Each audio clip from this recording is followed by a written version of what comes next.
ቲፑ አይተናል። እጅግ በጣም በሚያስደንቅ ሁኔታ ደግሞ በዛሬ ዕለት እንግዲህ ሩታ እንደደረሰችባቸው ያው ለመስማት ችለናል። ስለሱ ጉዳይ እናነሳለን። አዳዲስ ነገሮች አሉ። ስለ ሀብሉን ጉዳይ እንግዲህ የተሰማ አንድ ሌላ አዲስ ነገር ጭራሽ ያልተጠበቀ ነገርም ሰምቻለሁ። ስለሱ ጉዳይ በስፋት በዚህ ቪዲዮ እናነሳለን። እንግዲህ ለዚህ ቻናል አዲስ ከሆናችሁ ከወዲሁ ሰብስክራይብ ማድረግ እንዳይረሳ። አዲስ ካልሆናችሁ እንደተለመደው ቪዲዮአችን ላይክ አድርጉ። ሀሳብ አስተያየታችሁን ኮሜንት ስራ አስቀምጡልን። ወደ ጉዳያችን በትላንትናው ዕለት እንግዲህ እጅግ በጣም በሚያስገርም ሁኔታ በተለይ እንግዲህ ዳኒ ሲያረጋቸው የነበረውን እያንዳንዱን ነገር ስንከታተል ስናይ ነበረ። እጅግ በጣም በሚያሳፍር ሁኔታ ማለት ይቻላል። ዳኒ እንግዲህ ሩታን ለማታለል ሲሞክር አይተናል። በተለይ ሩታን እንግዲህ ያው ዘመዷ በተለይ ካፌ ውስጥ ቁጭ ብላ እየጠበቀቻት እንደሆነ እና በዛን ሰዓትም እንግዲህ ሄዳ እንግዲህ እንድታወራው ያንን ነገርም ሲያመቻች ነበረ። ምክንያቱ ደግሞ ታውቃላችሁ አብርሃምን ለመውሰድ ወይም ደግሞ አብርሃምን ይዞ ሊጠፋ አቅዶ ነው የተነሳ። እሱ ብቻ አይደለም ሀብሉንም ጭምር እንዲያወልቅ አብርሃምን በጣም በተደጋጋሚ ሲጫነው ነበረ። ይሄ ነገር ኖርማል አይደለም ብዬ ከዚህ በፊትም ነግሬያችሁ ነበረ። አብርሃም በተደጋጋሚ የሚያገኟቸው ሰዎች በሙሉ እንግዲህ አብርሃምን እንዳበደ ሰው ወይም ደግሞ ጭንቅላቱ በትክክል እንደማይሰራ ጤናውም ትክክል እንዳልሆነ በተደጋጋሚ እየነገሩት ሌላ ቀውስ ውስጥ እየከተቱት ነው። እሱ ብቻ አይደለም አብርሃም የያዘው በሽታ ሌላ ሊሆን ይችላል ከምታስቡ በላይ እንግዲህ የአእምሮ መጨናነቅ ወይም ደግሞ እንግዲህ ይሄ በጣም በጭንቀት የሚመጣው ዲስኦርደሩን ሊያስከትልበት ይችላል። በተለይ እንግዲህ ብዙ ሰው ላይ ይሄ ነገር ይከሰታል። ያንን ነገር እንዳይሆን ከወዲሁ ወደ ሆስፒታል ይሂድና ይታከም ብለን ሀሳባችን ስንሰጥ ነበረ። ይህንን ነገር እንግዲህ ከመስማት ያው ምንም ሊያረጉ አልቻሉም ወይም ደግሞ መስማትን ፍላጎት አልነበራቸውም። የበለጠ እንግዲህ ወደ ሌላ ነገር ነው እነሱ ያተኮሩት። በተለይ እንግዲህ ስለ ሀብል ጉዳይ፣ ስለ መተት፣ ስለ ጥንቆላ እንደዚህ አይነት ነገሮችን በማውራት እንግዲህ አብርሃምንም ግራ እያጋቡት የበለጠ እንዲያብድላቸው ኦልሞስት እንግዲህ በዛ ደረጃ እየተንቀሳቀሱ ይገኛሉ። ያንን ነገር እንግዲህ በደንብ የሚፈልገው ደግሞ ዳኒ ነው። ከሁሉም በላይ እንግዲህ አብርሃም እንዲያብድና ጨርቁን ጥሎ እንዲሮጥ የሚፈልገው እንደምታውቁት ዳኒ እንደሆነ ሁላችንም እናውቃለን። እሱ ብቻ አይደለም በጣም በሚያሳዝን ሁኔታ እንግዲህ ቢኒንም አይተናል ትላንትና። ከትላንት በፊት ወይም ደግሞ ከዛ በፊት እንግዲህ በተለይ ዳኒ ወደ ቤቱ ወይም ደግሞ ወደ አብርሃም ቤት እንግዲህ እንዳይገባ በጣም ሲከለክለው እንደነበረ በደንብ እናስታውሳለን።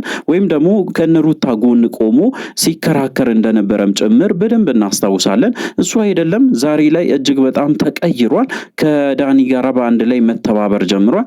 ይሄ ነገር ምንድን ነው ብዬ ለማጣራት እየሞከርኩ ነው።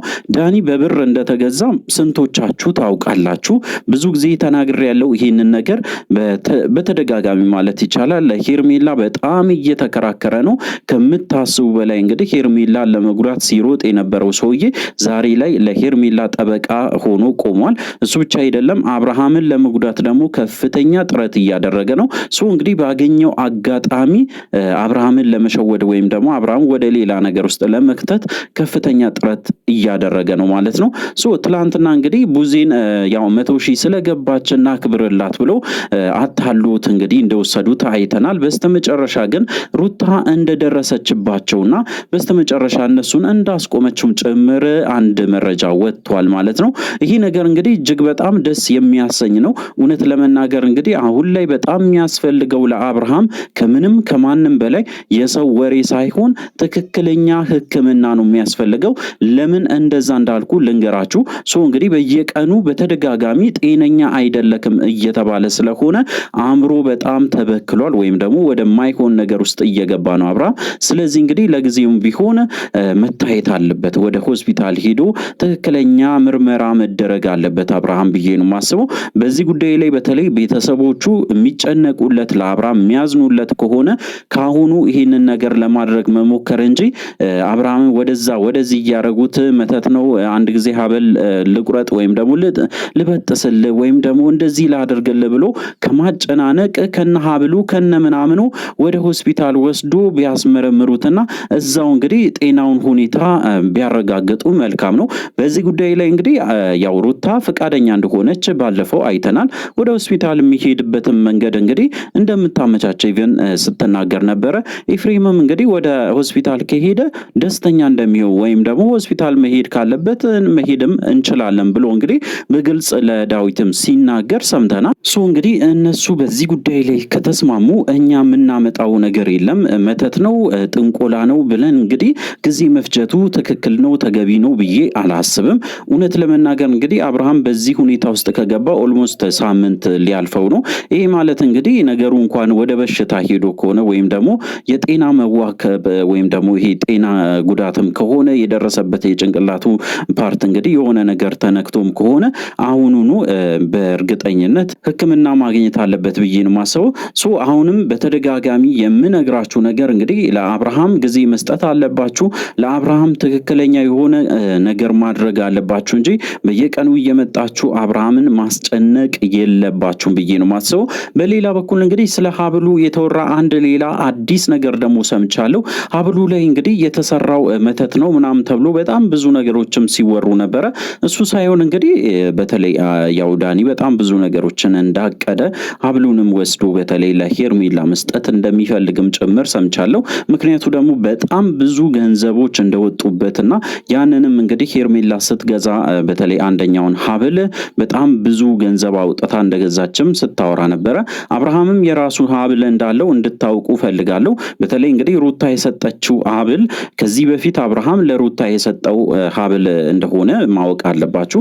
ያንን ሀብልም ጭምር መውሰድ እንደሚፈልጉና ሁለቱንም ሀብል ከወሰዱ በኋላ እንግዲህ በብዙ ገንዘብ ለመሸጥም ያንን ሀሳብ እንዳቀረቡ ጭምር ሰምቻለሁ። እጅግ በጣም የሚያሳፍር ነው። እነሱ እንግዲህ ሀብሉ ላይ ወይም ደግሞ ገንዘቡ ላይ ነው ፎከስ ያደረጉት። በተለይ እንግዲህ የአብርሃም ጤንነት ምንም አላሳሰባቸውም። አሁን ላይ የሚያደርጉት እያንዳንዱን እርምጃ እንግዲህ በገንዘብ ወይም ደግሞ በገንዘብ የተያያዘ ነገሮች ላይ ብቻ እንጂ ለራሳቸው ጥቅም ብቻ እንጂ በጭራሽ ለአብርሃም አንዲትም ነገር አስቦ እንዳልሆነ ሁላችን ልናውቅ ይገባል። እንግዲህ በተደጋጋሚ አብርሃምን የሚያስጨንቀው ዳኒ እየመጣ ምን ፈልጎ ነው ብላችሁ ከጠየቃችሁኝ በትክክል ስነግራችሁ እንግዲህ በብዛት ማለት ይቻላል ብዙ ሰዎች አብርሃም እንግዲህ እንዲያብድለት ስለሚፈልጉ አንዳንድ ሰዎች ያው ለዳኒ አንዳንድ ገንዘቦችን እየላኩለት ወደማይሆን ነገር ውስጥ እንዲከተው በተደጋጋሚ እያረጉት ነው። እሱ ብቻ አይደለም ወደ ሄርሜላ ህይወት መልሶ እንዲያመጣት ወይም ደግሞ እንግዲህ አብርሃምን ወደ ሄርሜላ ህይወት ከወሰደ ያንን ነገሮችን ወይም ደግሞ እንግዲህ ቃል የተገባለትን ገንዘቦችም ጭምር እንደሚያገኝም አንዳንድ ኢንፎርሜሽኖች እየወጡ ይገኛሉ።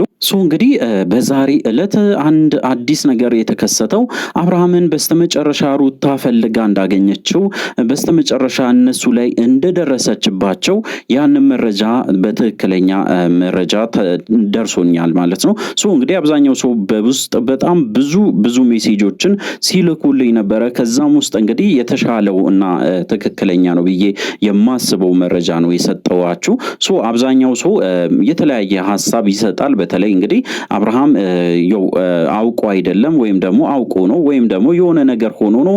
በጣም ብዙ ነገሮችም ሀሳብ ሲሰጥበት ስለነበረ በሱ ጉዳይ ላይ ብዙ ማውራትም አስፈላጊ ነው ተገቢ ነው ብዬ አላስብም። ነገር ግን አንድ እርግጠኛ ሆኜ የምነግራችሁ ነገር አብርሃም ያለበት ሁኔታ እንደዚህ ቢሆንም ነገር ግን ሩታና ኤፍሬም በጣም ብዙ ነገሮችን ተመካክሮ ብዙ ነገሮችን ለማስተካከል እየለፉ እንደሆነ ነው የሚገባኝ።